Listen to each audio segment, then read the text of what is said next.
ओम शांति। तो आज एक बहुत अच्छा विषय पर चर्चा करेंगे। भविष्य में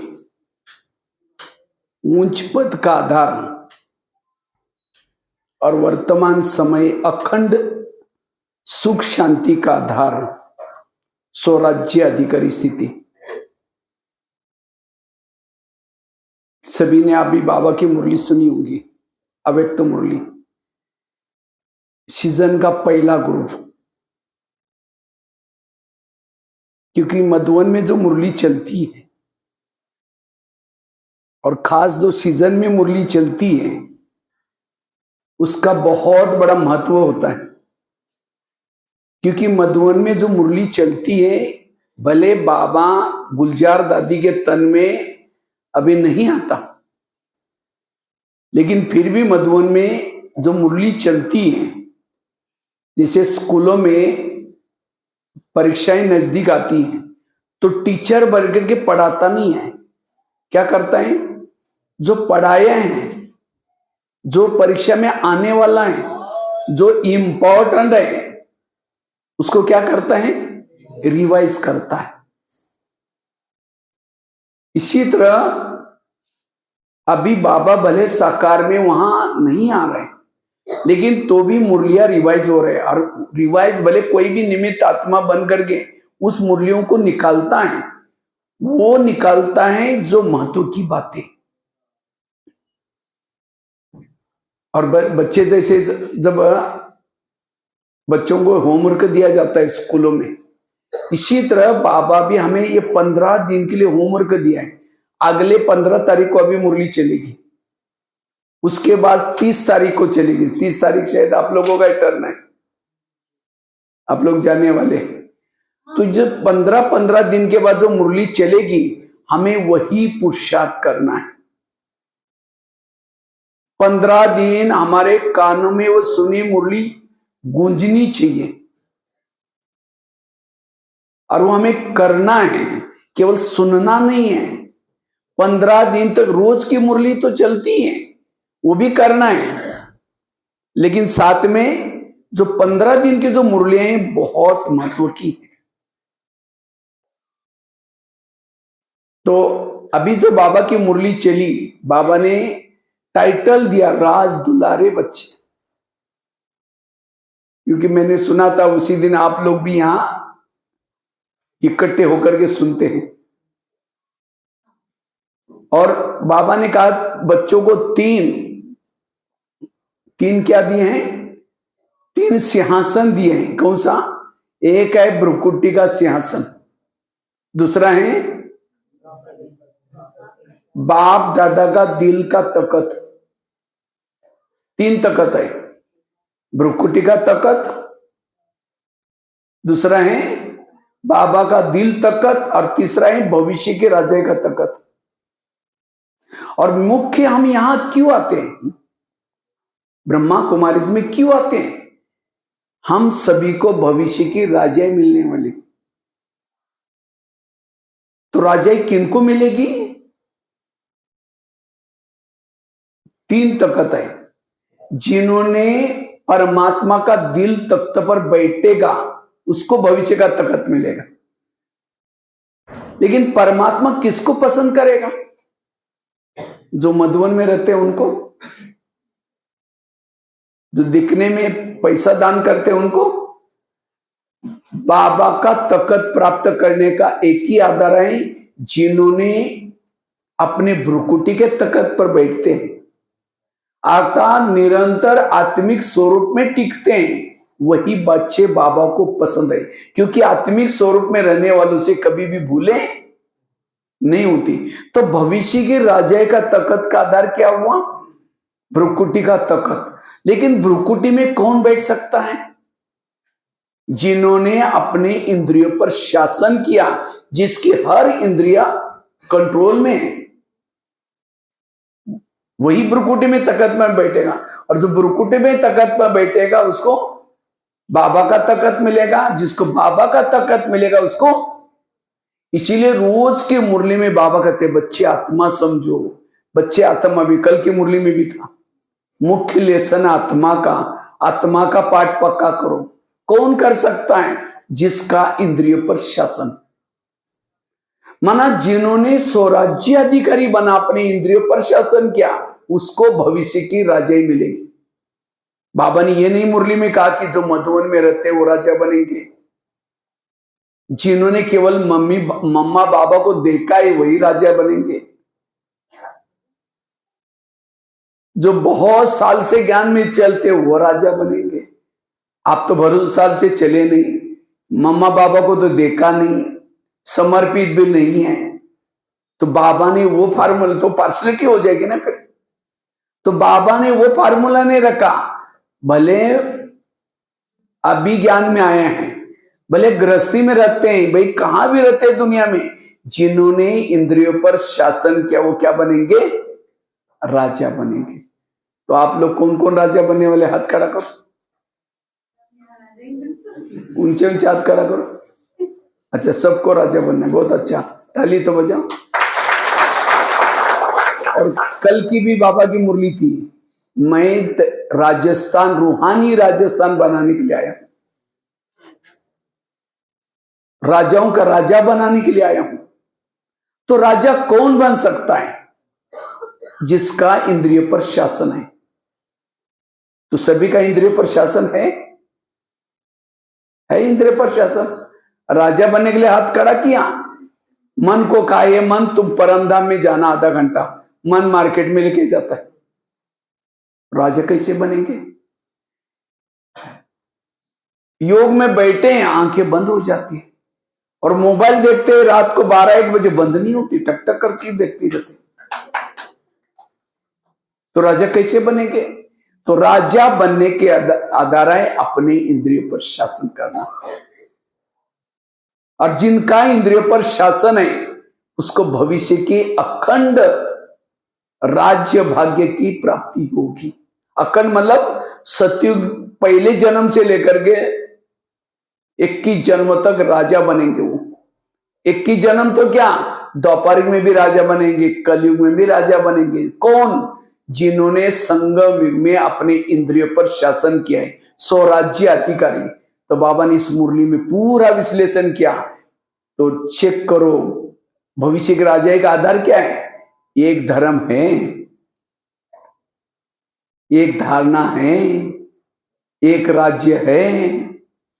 हाँ, कई भाई बहन सोचते हैं सतयुग कब आएगा, अब कितना साल बाकी है, कृष्ण जन्म कब लेगा। बाबा कहते हैं सतयुग अपने अंदर बनाओ, अपने अंदर बनाओ। हर एक के अंदर सतयुग बनाना है, हर एक शरीर में सतयुग बनाना है। सतयुग के गायन क्या है? एक धर्म, एक राज्य, एक भाषा, एक कुल। क्या एक मेरी आत्मा का ही शासन में इसके ऊपर है, या कभी माया भी दखल देती? माया की भी दखल, दो शासन तो नहीं कर सकते ना। एक राज्य है, एक धर्म अर्थात धारणा है, पवित्रता की धारणा। लॉ और ऑर्डर प्रमाण चलते सभी।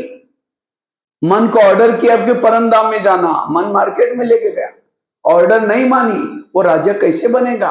अधीन वाला कभी अधिकारी नहीं बन सकता। इसलिए हमें यही पुरुषार्थ करना है, अपने इंद्रियों पर शासन करने का। कई कहते पुरुषार्थ कर रहे करके पूरा संगम युग भी खत्म हो जाएगा। मैं एक आपको आईना दिखाता हूं, आप क्या बनने वाले हैं, आप उस आईने में देखना। कोई ज्ञान में चलता है, धन से सेवा नहीं करता, ज्ञान भी दूसरों को नहीं सुनाता, इंद्रियों के भी अधीन है, लेकिन ज्ञान में चलता है, ऐसी आत्मा का भविष्य का पद है दास दासी का। दास दासी वो बनते जो उदास रहते हैं, और उदास कौन होते हैं? जो इंद्रियों के अधीन है, जो इंद्रियों से गलतियां करते हैं। उसके चेहरे में खुशी, भले भगवान पढ़ा रहा है, भले देवी देवता बनने जा रहे हैं, लेकिन उसके चेहरे पर खुशी, हारा हुआ कभी खुश नहीं रह सकता। किसे हारा है? इंद्रियों के अधीन है। अब जिसका इंद्रियों पर ही शासन नहीं है, वो क्या कर सकता है? जिंदगी भी कुछ नहीं कर सकता। इसलिए वर्तमान समय का पुरुषार्थ है स्वराज्य अधिकारी बनना।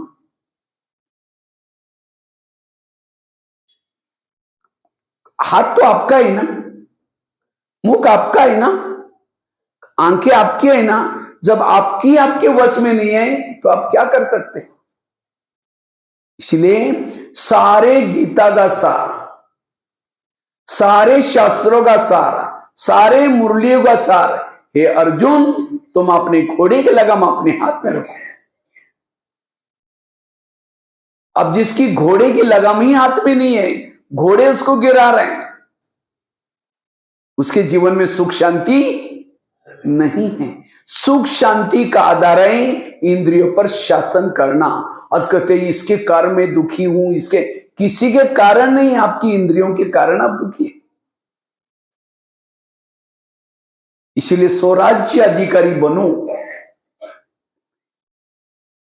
कोई ज्ञान में चल, जो दूसरों का श्रृंगार नहीं करता ज्ञान से, वो भविष्य में श्रृंगार करने वाली बनेगी।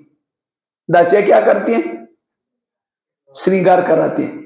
क्यों श्रृंगार कराते हैं? क्योंकि यहां श्रृंगार नहीं किया, टाइम ही नहीं है। कहते टाइम ही नहीं है। आज दादियां कितनी बिजी है, लोग कितने बिजी है, हम भी कितना बिजी है। हम भी मधुबन में किचन की सेवा करते हैं, तो अभी श्रृंगार करने के लिए बीच बीच में जाते रहते सभी तरफ। इसलिए प्रजा भी तो बनाओ। इसलिए श्रृंगार कराना है। आसपास में थोड़े लोगों का तो करो। बाबा कितना कहते ज्ञान का दान को, लेकिन करते हैं। जो समझो कोई ज्ञान में चलता है, धन से सेवा करता है, ज्ञान दूसरों को सुनाता है, लेकिन इंद्रियों के अधीन है, वो क्या बनता है? वो साहूकार बनता है। साहूकार क्यों बना? क्योंकि धन से सेवा की, ज्ञान भी दूसरों को सुना है, इसलिए क्या बना? साहूकार बना। लेकिन राजा तो नहीं बना। कोई ज्ञान में चलता है, धन से सेवा नहीं करता, ज्ञान दूसरों को नहीं सुनाता, लेकिन इतना गुप्त पुरुषार्थ कर रहे हैं, इंद्रियों पर शासन किया उसने ज्ञान योग करके, वो क्या बनता है? राजा। लेकिन कैसा राजा? कंगाल राजा। कैसा राजा? क्योंकि ना धन से सेवा की, ना ज्ञान दूसरों को सुनाया। ज्ञान भी एक प्रकार का धन है। अगर वो धन नहीं है आपके पास, तो ज्ञान धन तो बांट सकते हैं, उसके लिए तो कोई मना नहीं है। और ये धन, ज्ञान धन जितना बांटोगे उतना बढ़ जाएगा।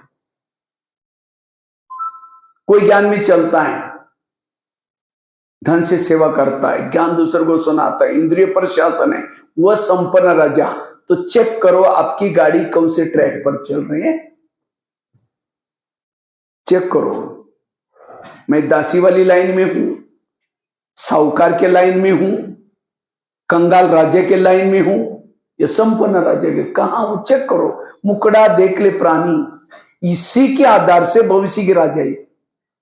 कितना ज्ञान में चले, गृहस्थी में रहते हैं, कहां रहते हैं, कौन सी जाति के, गरीब है अमीर है, कोई इसका लेना देना नहीं। गरीबों के पास भी घर है, शरीर है, अमीरों के पास भी शरीर है, सबके पास शरीर है। शरीर को कंट्रोल करना है बस। और जिसकी इंद्रिया वश में है, सब कहेंगे माता बड़ी अच्छी है, ये भाई बहुत अच्छा है। अच्छा है मतलब क्या? उसका इंद्रियों पर संयम है। ब्रह्मा बाबा ने राजा बनने के लिए, नारायण बनने के लिए क्या पुरुषार्थ किया? बाबा ने रोज अपने इंद्रियों का दरबार लगाया। हम लगाते दरबार, अंधेरी नगरी, चौपट राजा, टकेचर बाजी, टकेचर काजा। इसलिए अपने इंद्रियों पर शासन करो।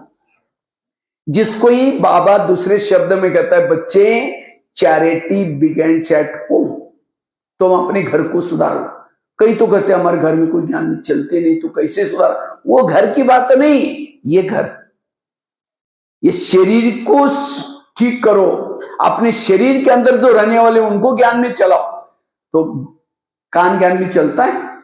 अगर कान ज्ञान में चलता, वो परचिंतन क्यों सुनता? अगर आंखें ज्ञान में चलती, जब योग में बैठते तो बंद क्यों होती? अगर मुख ज्ञान में चलता, परचिंतन क्यों करता? एक एक इंद्रियों का कोर्स करो। जब ये सभी ज्ञान में चलेंगे तब कहेंगे, तब देवी देवता बनेंगे। देवी देवता बनने के लिए कोई मुरली सुन लिया, बैच पहन लिया, सफेद ड्रेस पहन लिया, इससे तो ऊंचा पद मिलेगा नहीं ना।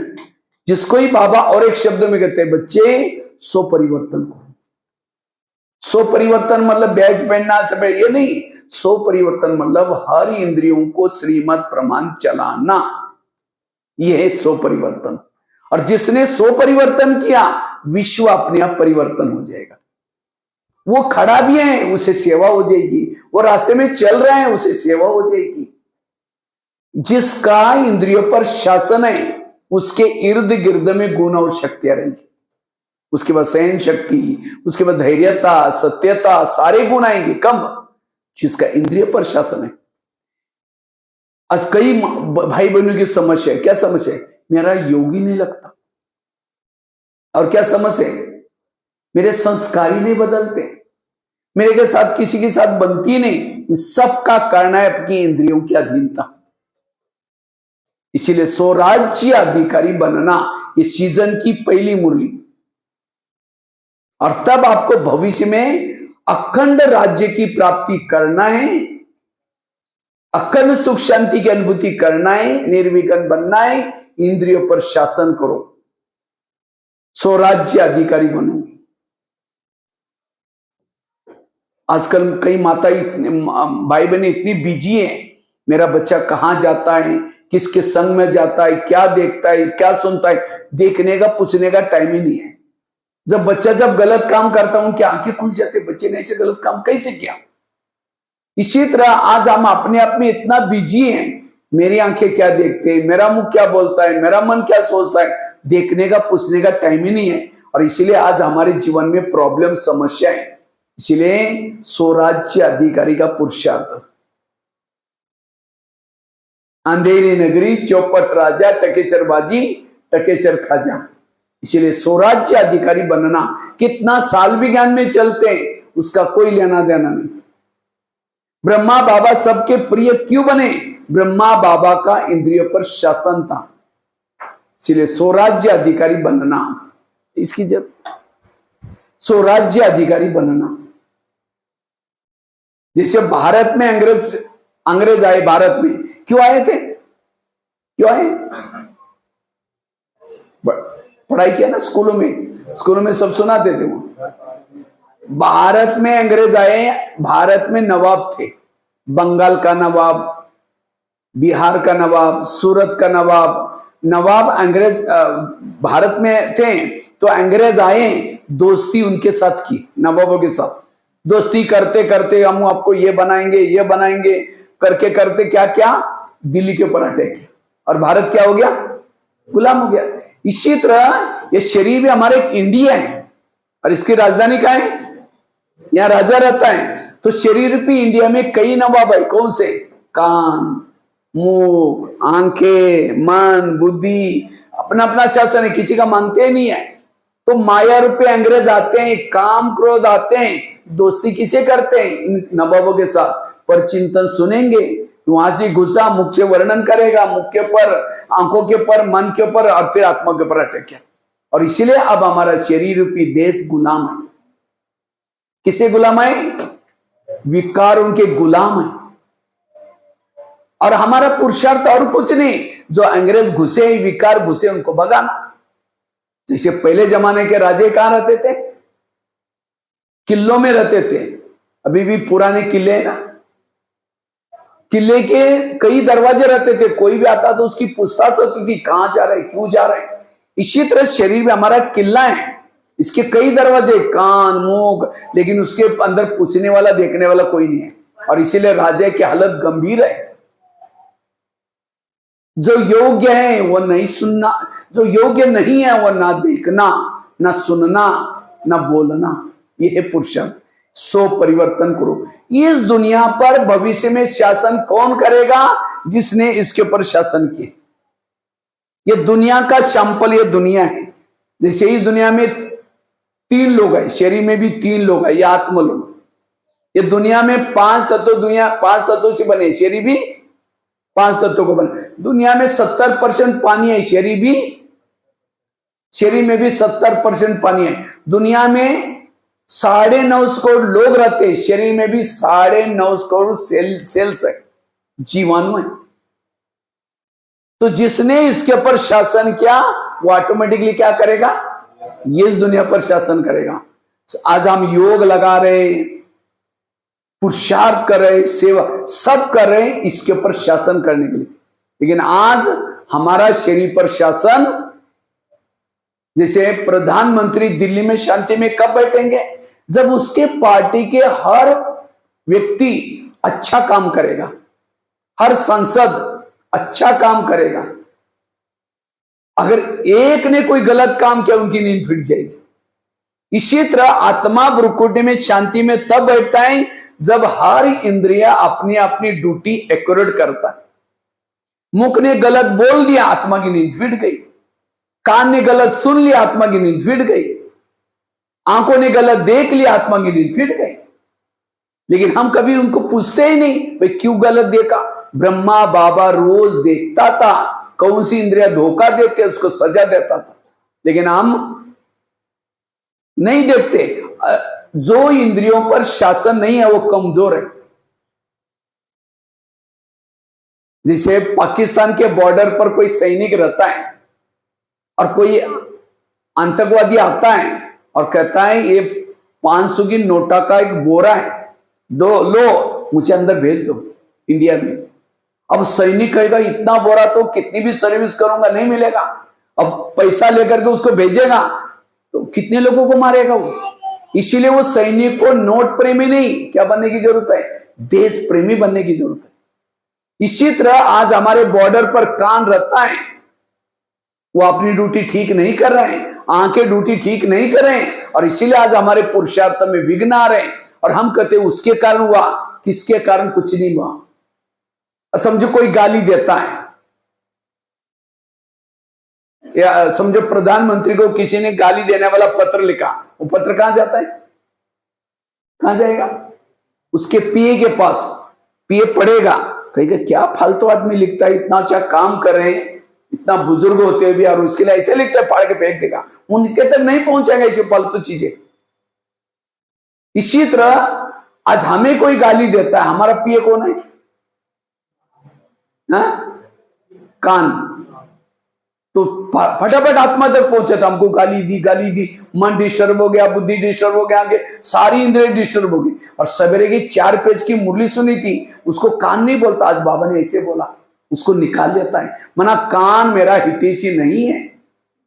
जब आपकी इंद्रियां आपकी हितैषी नहीं है तो आपके अंदर कुछ भी परिवर्तन नहीं आएगा। इसीलिए स्वराज्य अधिकारी बनो।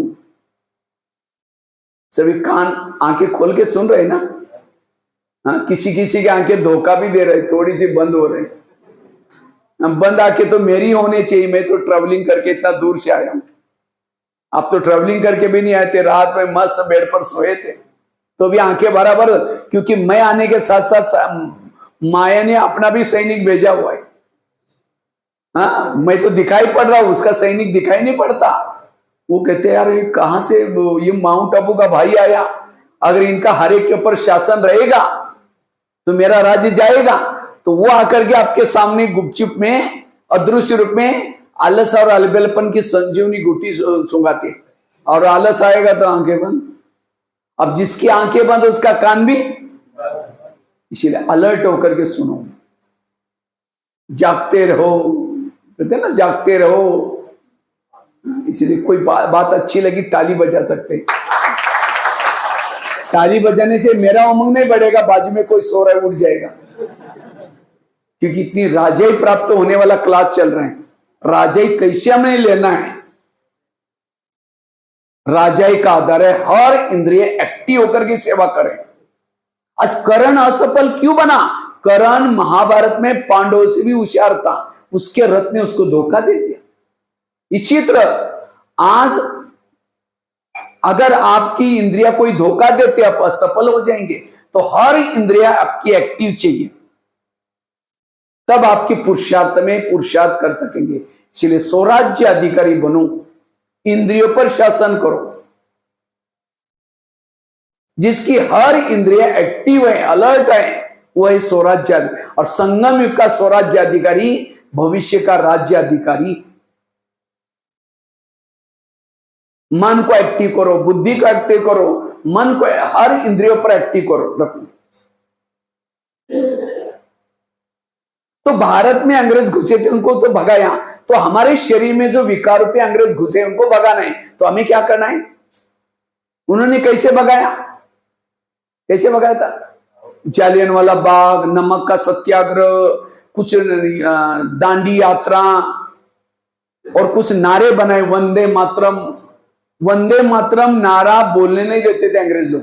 उनको लगता था कि वंदे मातरम मतलब, उनको तो इंग्लिश नहीं, हिंदी नहीं आती थी, तो वंदे मातरम मतलब क्या बोलते हैं? बांधो और मारो, इसलिए बोलने नहीं देते थे। और जब जनता जागृत हो गई तब क्या हो गया? अंग्रेज लोग चले गए। तो हमें भी क्या करना है? अपनी रोज अपनी जनता को जागृत करना। हमारी जनता कौन है? ये कर्म इंद्रिया। ब्रह्मा बाबा रोज सवेरे आधा घंटा, शाम को आधा घंटा अपनी जनता से बातें करते थे। बाबा की जनता कौन थी? मुंह, आंखें, कान, उनसे बातें करते थे। लेकिन हम कभी बातें करते ही नहीं है। मैं दादी प्रकाश मणि जो माउंट आबू में रहती थी, तो कभी कभी दादी को जब बाहर जाना होता था, दादी क्या करती थी? सभी क्लास में अनाउंसमेंट करती थी, आज सभी निवासियों को मैं मिलूंगी, मधुबन निवासियों को मिलूंगी। दादी मीटिंग हॉल या कॉन्फ्रेंस हॉल में। और शाम के समय जब आते थे सबकी महिमा करती थी। देखो ये सिक्योरिटी वाले कितना अच्छा सेवा करते हैं, रात दिन जागते हैं। ये देखो भंडारे वाले कितना मेहनत करते हैं। सबकी महिमा करती थी, टोली खिलाती थी और बाद में कहीं बाहर जाती थी तो सभी को कहती, देखो आप यज्ञ के ईंटे हो, मजबूत हो, आपके कारण यज्ञ इतना मजबूत है। तो जब दादी को जाती थी तो सभी दिल से सेवा करते थे। दादी ने हमारी महिमा की है, दादी ने ये किया है। अगर हम इतना सेवा करते, दादी कभी पूछते ही नहीं तो कहेंगे क्या हम मजदूर जैसे काम कर रहे हैं, तो सेवा भी इतना अच्छी। इसी तरह आज हमारा, हम इतना सेवा कर रहे, योग लगा रहे, सब कुछ कर रहे, हमारे सफलता का आधार कौन है? कौन है? हमारी इंद्रिया। आज मेरा हार्ट ठीक नहीं होता तो मैं यहां तक पहुंचता। आज मेरे पांव ठीक ना होते तो मैं यहां पहुंचता। तो मेरी सफलता का, मेरी सेवा का आधार कौन है? कर्म इंद्रिया। आत्मा तब भाग्य बना रहे। आज भगवान भी अपने रथ के बिना कुछ नहीं कर रहे। देखो बाबा को भी रथ अभी है ही नहीं, तो क्या कर रहे हैं? आ रहे हैं, कहीं जा रहे हैं। भगवान भी हमें, इसलिए इन इंद्रियों का संभाल करना, अपना रथ का संभाल करना, इनसे बातें करो। आज आपका हार्ट थोड़ा सा 5 मिनट के लिए सो जाए, राम नाम सत्य हो जाएगा। लेकिन कभी हार्ट को धन्यवाद दिया? हे हार्ट तुम कितने अच्छे हो, थैंक यू, तुम मेरे को जिंदा रखते हो, थैंक यू। कभी बात करते हैं? आज यहां से हम दिल्ली बात कर रहे हैं, अपने रिश्तेदारी से बात कर रहे हैं, लेकिन अपने घर में तो बैठे कभी नहीं बात कर रहे। कभी कान को थैंक्स बोला? आज तुमने मुरली सुनी, धन्यवाद, thank you, thank you, thank you बोला। और इसीलिए इंद्रिय कहती है कि राजा है क्या हमको मजदूर समझा हुआ है, कभी पूछता ही नहीं हमको। और इसीलिए वो माया से मिले, इसीलिए कर्म इंद्रिय माया से मिली है। इसलिए इनका धन्यवाद दो, इनको शाबाश दो, तो कर्म इंद्रिय फिर माया को घुसने भी नहीं देंगे। कभी परचिंतन सुनेगी भी नहीं कान, कभी आंखें योग में बैठेंगे तो देखते रहेंगे, मोबाइल की तरफ गलत चीजें तो देखेगी भी नहीं। जब कृष्ण रथ में बैठता है पहले क्या करता है? घोड़ों से प्यार करता है, थपथपाता है, पुचकारता है। रथ में बैठने से पहले घोड़ों को प्यार करता है, थपथपाता है। क्यों? अगर घोड़े जाकर के दुर्योधन के सामने गिर जाएंगे, पराजय हो जाएंगे। इसलिए हमारी हर इंद्रिय ज्ञान में चले। 7 डेज का कोर्स इन इंद्रियों का करो, स्वराज्य अधिकारी बनो। और जो स्वराज्य अधिकारी संगम युग में है वो भविष्य का कौन है? राजा है। स्वराज्य अधिकारी से चाहे कितने साल में भी ज्ञान में चले, लास्ट सो फास्ट बाबा कहता है। क्यों? लास्ट में आकर के भी जिसने इंद्रिय पर शासन किया वो राजा बन सकता है। उसके वाणी में बल आएगा, उसके दृष्टि में बल आएगा, उसके हर चीजों में बल आएगा। इसीलिए स्वराज्य वो सुखी है, वही निर्विघ्न है। बाबा कहते हैं अपने घर को निर्विघ्न, स्वयं को निर्विघ्न बनाओ, घर को निर्विघ्न बनाओ, परिवार को निर्विघ्न बनाओ, सेंटर को निर्विघ्न बनाओ। कौन बना सकता है? जो भगवान आकर के सत्युग बनाता है, उसके लिए क्या करता है? वो ऊपर से आता है, ज्ञान योग सिखाता है, और जो ज्ञान योग के आधार से जो लोग अपने इंद्रियों पर शासन करते हैं, वो भविष्य के क्या बनते हैं? देवी देवता बनते हैं। जिन्होंने ज्ञान योग किया तो भी असफल बने, पराजय हो गए, वो त्रेता युग में चले जाते हैं। जो ज्ञान योग सुनने के लिए आएंगे नहीं, कहेंगे भक्ति करने से ब्रह्मा कुमारी वाले इधर से जा रहा, हम इधर से पहुंचना तो वही है, तो वही पहुंच गए द्वापर युग में। सतयुग में नहीं पहुंचे, ना त्रेता में पहुंचे। और कई कहते अरे खाओ पियो मौज करो।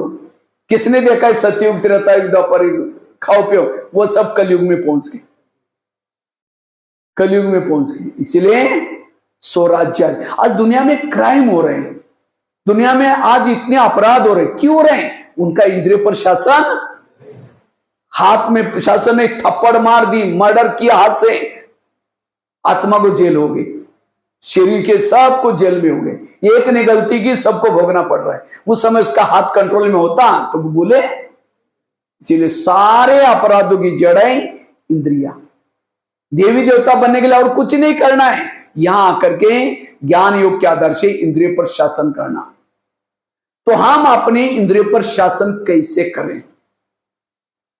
स्वराज्य अधिकारी कैसे बने? स्वराज्य अधिकारी बनने के लिए रोज रात को सोने से पहले क्या करो? अपने इंद्रियों का दरबार लगा दो। कैसे दरबार लगा दो? सवेरे उठते ही सभी इंद्रियों से गुड मॉर्निंग बोलो, और बाबा के पास अमृत वाला जाओ।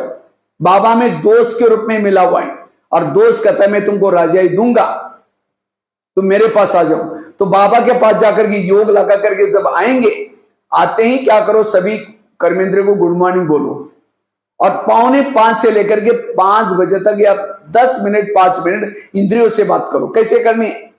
सबसे पहली बात करो कान से। हे मेरे कान, तुम मेरे इस राज्य के शान हो, अगर तुम ना होते मैं ईश्वरी माओ के कैसा सुनता। इसलिए कान तुम्हारा बहुत बहुत धन्यवाद, और मेरा तुम्हारे पर विश्वास है, इसलिए मैंने तुमको बॉर्डर पर रखा है। कान का है बॉर्डर पर, लेकिन हे कान, मैंने तुमको बॉर्डर पर रखा है, मेरा तुम्हारे पर विश्वास है, लेकिन आजकल तुम मुझे धोखा दे रहे। मुझे तो पता नहीं था। आज सवेरे मैं अपने दोस्त के पास गया था, शिव बाबा के पास। शिव बाबा ने तुम्हारे लिए कुछ इशारे दिए, और शिव बाबा तो ऐसा वैसा नहीं, वो मेरा रियल दोस्त है, मेरी राजे जाना चाहता है। इसलिए हे कान, तुम मेरा खाते हो, मेरा राजे में रहते हो। आज कान क्यों जिंदा है?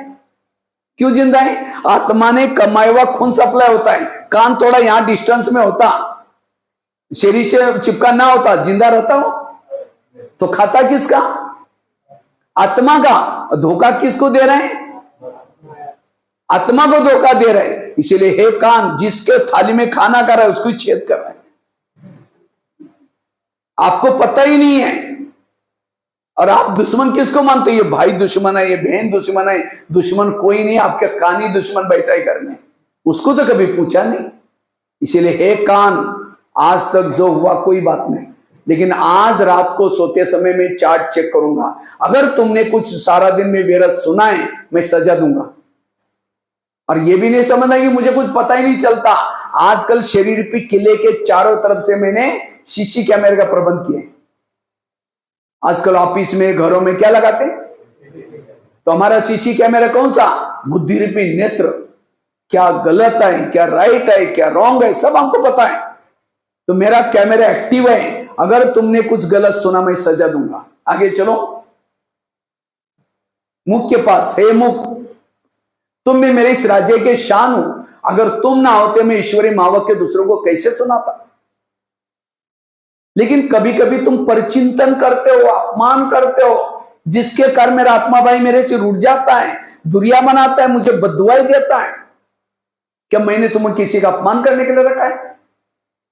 मैंने किसी का परचिंतन करने के लिए रखा है? अगर तुमने ऐसा कुछ किया सारा दिन में, मैं तुमको सजा दूंगा। आगे चलो आंखों के पास। ये आंखें, तुम भी मेरे इस राज्य के शान हो, अगर तुम ना होते मैं आज, मुझे तो आंखें तो हर जन्म में मिली, बहुत मिली, 84 जन्म में 2 गुना करो कितनी आंखें मिली, लेकिन उन सभी आंखों में से तुम बहुत भाग्यशाली हो, क्योंकि तुम्हारे द्वारा मैंने सत्यम शिवम सुंदरम को देखा है। देखा है ना बाबा को, मधुबन में बाबा को मिलन करके आए। ये साधारण बात नहीं। आज दुनिया की आंखें युगों युगों से एक पांव पर खड़े होकर के तपस्या कर रहे हैं उस प्रभु को देखने के लिए, साक्षात्कार करने के लिए, लेकिन तुमने उस प्रभु को साक्षात देखा हुआ है। मधुबन में साक्षात बाप दादा आकर के, वो साक्षात्कार नहीं, साक्षात्कार अलग चीज है, साक्षात अलग चीज है। साक्षात उस प्रभु को देखा हुआ है, बोलते हुए देखा हुआ है, झंडा फहराने के लिए चलते समय देखा है, खाना खाते समय भी बाबा को देखा हुआ है, मुस्कुराते हुए देखा हुआ है, और एक बार नहीं कई बार मिलन मनाया है। तो क्या उस प्रभु को देखने में तुम्हारा पेट नहीं भरा? तुम इस संसार की गंदी बातें, व्यर्थ बातें क्यों देखते हो? अगर देखेगा मैं तुमको सजा दूंगा। आगे चलो पांव के पास, पांव से बात करो। ए पांव, तुम भी बहुत, तुम्हारा भी बहुत धन्यवाद, क्योंकि मुख ने भाषण किया। आदि दुआ किसको मिलती है? पांव को। समझो हाथ ने कोई जाकर के कर्मना सेवा की, आदि दुआ किसको मिली? सेवा की किसने? हाथ ने, लेकिन दुआ किसको मिले? क्यों? पांव घुटने के ऊपर पूरा शरीर को उठा के लेके आता है। इसीलिए कोई भी व्यक्ति घर में आता है उसके चरण छूते। चरण में आत्मा नहीं छूना तो इसको, लेकिन इसको क्यों छुआ? आत्मा को भी लाने के निमित्त कौन बना? शरीर, पांव। इसीलिए पांव तुम कितने भाग्यशाली हो। लेकिन कभी कभी तुम परचिंतन करने के लिए लेके जाते हो। परचिंतन क्या? मुख ने आधा पाप किसके ऊपर चढ़ा? पांव के ऊपर। फिल्म देखी आंखों ने, आधा पाप किसके ऊपर चढ़ा? क्योंकि लेके कौन गया? पांव। अगर उस समय पांव कहता नहीं नहीं मुझे नहीं जाना, वहां मैं नहीं जाऊंगा, तुमको जाना तो पहले जाओ, तो आंखें कहेगी ठीक है तुम नहीं जाएंगे, मेरा काम रुकेगा, मैं जा रही हूं। अब निकल करके जाएगी अकेली? परचिंतन करने के लिए मुख जाएगा, कान सुनने के लिए जाएंगे। सभी पापों की जड़ कौन हुआ? पांव। अगर पांव कहता नहीं मैं जाऊंगा तो कोई नहीं जाता, पाप से बच जाते। माना सारी इंद्रिया आत्मा के एंटी में काम कर रहे हैं। अब वो कितना भी एंटी में काम कर रहे हैं, अगर आत्मा अकेले ज्ञान में चलते उसके कोई आपको विजय नहीं बनेंगे। ना काम के ऊपर जीत प्राप्त करेंगे, ना क्रोध के ऊपर, ना किसी के ऊपर। जीत प्राप्त करने के लिए हर इंद्रियों का सहयोग चाहिए। जब हर इंद्रिय सहयोगी हैं, जो विकार रूपी अंग्रेज घुसे वो भाग जाएंगे। अकेले ज्ञान में मत चलो, इंद्रियों को भी ज्ञान में चलाओ। इसलिए स्वराज्य अधिकारी स्थिति, और ये पुरुषार्थ हमारे ब्रह्मा बाबा ने किया, और इसके तरफ किसी का ध्यान नहीं है, किसी का भी ध्यान नहीं है। और ये इसीलिए प्रॉब्लम है। अंधा पीस रहा है, अंधा बैठ करके क्या कर रहा है? पीस रहा है, और कुत्ता उसको खा रहा है। अंधे को लगता है मैं बोरी भर करके पीसा, लेकिन जमा कुछ भी। इसीलिए हम भी योग कर रहे हैं, अमृत वाला उठ रहे हैं, सेवा कर रहे हैं, लेकिन सारा दिन इंद्रिया क्या करें? गलत देख करके, गलत सुन करके सारा खत्म कर रहे हैं। हमें लगता है मैं तो 4 साल से 25 साल से ज्ञान में चलता हूं, जमा कुछ भी नहीं। इसीलिए स्वराज्य अधिकारी बनूं, और तब अखंड राज्य की प्राप्ति होगी। अखंड आपके जीवन में सुख शांति मिलेगी। है भी के चेहरा मरा पड़ा हुआ है, क्यों?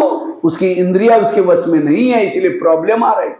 इसलिए एक एक इंद्रियों पर शासन, अनुशासन करो। अनु मतलब आत्मा, शासन मतलब राज्य। आगे चलो मन के पास। हे मन, तुम भी मेरे इस राज्य के शान हो। अगर तुम ना होते मैं ईश्वरी माओ के मंथन चिंतन कैसे करता? लेकिन कभी कभी तुम व्यर्थों का भी चिंतन करते हो, करेगा मैं तुमको सजा दूंगा। आगे चलो बुद्धि के पास। हे बुद्धि, मैंने सभी इंद्रियों में से चुनकर तुमको मंत्री बनाया।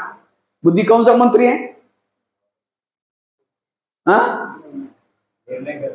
बुद्धि है गृह मंत्री। गृह मंत्री के पास बहुत सारे डिपार्टमेंट होते हैं, सारी मिलिट्री, सारा सब कुछ उनके हाथ में होता है। इसी तरह सारी इंद्रिय, क्योंकि बुद्धि के निर्णय के बिना कुछ नहीं हो सकता। समझो, मन में विचार आया मुझे फिल्म देखने के लिए जाना है, तो मन की फाइल कहां जाते हैं? बुद्धि के पास। बुद्धि हाँ ठीक है जाओ। अब जाओ कहते ही पांव चले गए, आंखें चले गई, मन बुद्धि सब चले गए। तो आज हमारे जीवन में जो पाप हुआ है, निर्णय किसने, साइन किसके है? बुद्धि की। तो एकांत में बैठ करके बुद्धि से बात करो, हे बुद्धि, मैंने सभी इंद्रियों में से चुन करके तुमको मंत्री बनाया, अब मुझे लगा तो मेरा कारोबार अच्छा चलाएगा, लेकिन तुमने कोई ऐसे गलत निर्णय लिया, मेरी पूरी राजाई चली गई। इसीलिए हे बुद्धि, आज तक जो हुआ कोई बात नहीं, आज से तुम्हें कोई गलत निर्णय नहीं लेना, अगर लेगा तो मैं तुमको सजा दूंगा। तो हाथ खड़ा किया था, हम राजा बनने वाले हैं, तो क्या इतना टेंशन है? अब बताओ, है इतना टेंशन? इच्छा तो है राजा बनने की, लेकिन इंद्रिय पर शासन नहीं, तो कैसे बनेंगे? इसीलिए राजा बनने का पुरुषार्थ करो, तब आपको प्रभु मिलन का अनुभव होगा, सुख शांति का अनुभव होगा, आत्मानुभूति होगी। आज हमारा इसके पर शासन नहीं है। इसीलिए कहावत बनी, अंधेरी नगरी चौपट राजा, टकेसर बाजी टकेसर खाजा। इसके अंदर कुछ भी घुस रहा है यार, चलिए प्रॉब्लम है। ये पुरुषार्थ करो। इसीलिए रोज का दरबार लगाना, कितना? सवेरे अमृत वेले के बाद, और साथ में रात को सोने से पहले। तो सोने से पहले हम कैसे दरबार लगाएं? सबसे पहले कान से पूछो, कान तुम्हारा चार्ट आज कैसा रहा? तुम्हारा बहुत बहुत धन्यवाद, 7 बजे तुम्हारे द्वारा मैंने मुरली सुनी थी, धन्यवाद।